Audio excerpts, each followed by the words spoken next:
So you've got a really big group of people coming around to have a game. Now, when we say really big, we're talking over 20 people. When you say really big, you might be thinking 14, but actually for us, a big number is anything over 20. So if you have anything under 20, you can use all of our standard dinner party games. They go from 6 players through to 20 players. One of those games will suit you. But if you have more than 20 players, that's when you really need to think about how you're going to run the game.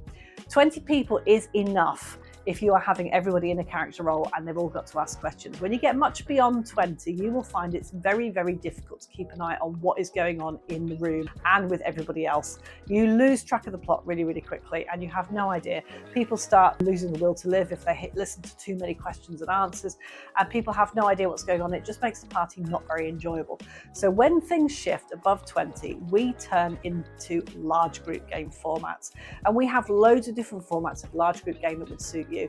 Usually when you get a big number, the easiest thing to do if you're not familiar with how these work is to give us a ring at the office. We are here to help. We host events for large groups all the time. We can help you find the right script for you. But if you really want to go it alone and do it yourself, if you look on our website, we categorize things down into several different types of large group game. So I'm going to go through them all one at a time to help you understand what they do and how they work.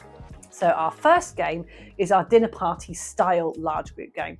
Now these are for groups of people who are very familiar with playing our dinner party games in that there's questions and answers, it's all very scripted, it's all in a booklet and everything's ready to go.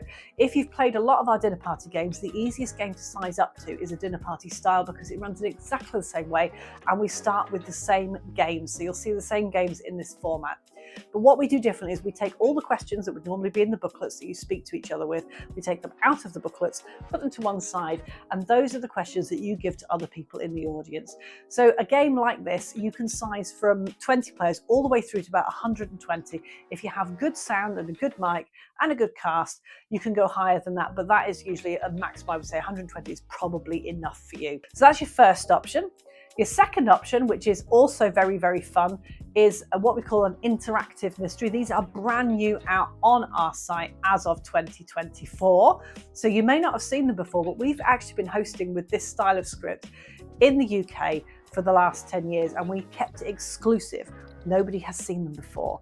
So this is brand new, and you may not have seen them, but they are absolutely fantastic scripts. Now they are more expensive because they're a license for commercial use. We do still have some discounts on there for fundraisers and private parties, but the scripts are more expensive because they take a lot more time to put together. So with these, it's much more theatrical at the intro. You've got a bit of an opening scene that everybody takes part in, and the murder is announced with a bit of a scream and a ah! There are two people acting as inspector, and you will need two people because one acts as facilitator and the other one hosts the entire party. And there's also evidence. So again, it's very similar to the dinner party style games. If you've played those before, this one is not too much of a stretch for you to move up to. But the big difference with these is the evidence in there, and it's slightly more geared towards entertaining and an event style of hosting because there are some scripts. There's much more engagement between people and chatting and everything else. So the nice big thing is the evidence, which is all on pictures. You get to have a look at that. People discuss it amongst themselves in the teams. Now, we tend to think that these really shouldn't go much above 80 people in a room. They're a fantastic game and they work really well from about 12 players through to about 80. If you get much above 80, sound becomes an issue unless you have a really strong cast member in your suspect roles. When we've had people who are actors in the suspect roles, you can go up to about 160 and it still works well, providing they can project and providing the acoustics in the room are okay. Option 3 has been on the website for a long time, is our skit and clue based style of games. So with these, there are two murders, which everybody always likes because they like to think there's a murder in the building. So it starts off with an opening scene where somebody dies, and halfway through the event there's another scene where somebody else dies. But between those two scenes there are information in terms of packs of clues which go to the tables. Now, these aren't fancy schmancy clues, there's no pictures, nothing like that, just words on a sheet of paper that just says things like there are rats in the hotel, for instance. Each team gets 10 of these clues and their job is to try and swap these clues with other teams to get to see a variety of different clues to help solve the case. By the end of the case there'll be a total of 200 clues circulating within the room, and then everybody is asked to come up with a solution. Now these sound really dull, but actually they work really, really well in practice. People get really aggressive with how they're swapping the clues. It gets very competitive. You get all your women who write all the questions down, then realise they can't keep track of all 200, and you get the other people who cheat by ripping them in half and trying to swap 2 for 1. So it's really good fun, and they're excellent, designed perfectly for fundraisers and for those people who don't want to learn lots and lots of backstory and lots of script. So if you're brand new to hosting for large groups, one of those 3 is the one I would suggest you start with. If, however, you have hosted for a very long time and you have very good amateur dramatics group with you, or people who are very used to acting, then the next 2 scripts may be something you want to consider. So the first one is what we call our immersive theatre scripts, or our dinner theatre scripts.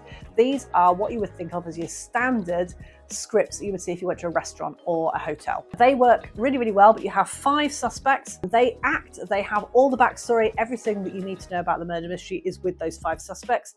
It doesn't work without them. The guest's role is just to interrogate these 5. So they have set scenes. There's usually 5 scenes in the scripts.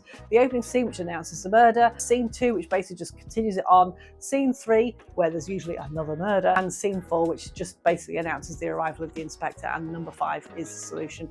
They are perfectly set for restaurant use, hotel use, and other private parties where you've got a bit of a room. We've run them with as low a number as 12 before in the audience, and we got up to about 160 with good sorry, there was a loud noise in the room there. 106, we got up to about 160 if there's good acoustics in the room. Finally, your last option is what we call our multi-room scripts. These are probably the best way to describe them. We always say to people, it's a bit like live action Cluedo, but in each room in the house, there's a different person and a different amount of evidence. And you move from room to room, interrogating the different suspects, looking at the evidence. By the end of the night, you have to come up with a solution. So when you download these games, there are monologues in there and backstories that all your cast have to learn. They're very, very easy, and what I would say is don't worry too much about learning the monologues because you hardly ever get to recite them more than once. As soon as somebody's seen one person, all they come at you is questions and you never get a chance to do the monologues, but they are in there for actors who are not that confident. So those are your 5 available options for large groups, but if you need anything else, do reach out. We're here to help, and if you're confused, give us a call. We are used to hosting and we'll be able to help you as well.